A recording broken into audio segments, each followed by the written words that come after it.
নমস্কার বন্ধুরা, আরও একটি নতুন ভিডিও তোমাদের কাছে নিয়ে চলে আসলাম। এই জিনিসটা কি তোমরা কমেন্টে আগে জানাবা, তারপরে আমি বলছি। এটা সম্ভবত কোথায় লাগানো হয় না লাগানো হয়, সম্পূর্ণ ভিডিও দেখো তাহলে বুঝতে পারবা। এখানে ড্রেন রয়েছে, তো ড্রেনের ওখানে এগ্রিকালচার 4 ইঞ্চি পাইপ লাগানো ছিল। তো কাস্টমার বলেছিল যে এর মধ্যে দিয়ে পোকামাকড়, সাপ ঘরের ভিতরে ঢুকে যাচ্ছে। তখন কি করবা, মানে একটা টেনশনের মধ্যে ফেলে দেয়। তখন এই জিনিসটা লাগাতে পারো। এই জিনিসটার নাম হচ্ছে ব্যাকফ্লো।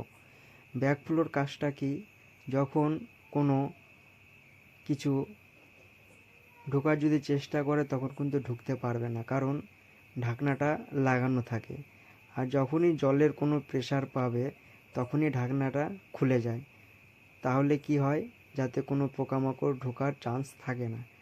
আর জিনিসটার কোয়ালিটিটা কিন্তু দারুণ, তোমরাও চাইলে লাগাতে পারো। আর কোথায় পাবা না পাবা, যদি না পেয়েও থাকো তাহলে আমাকে অবশ্যই কমেন্ট করবা, আমি বলে দেবো কোথায় কি পাওয়া যায়। তাহলেই তোমরা ইজিলি লাগাতে পারবা।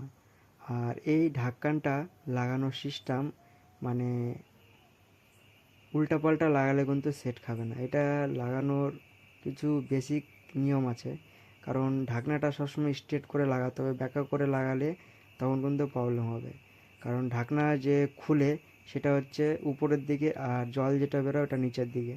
তাহলে কী হবে, জল ইজিলি বেরোবে। দেখতে পাচ্ছ জলটা বেরিয়ে গেছে, এটা হচ্ছে ব্যাকফ্লো।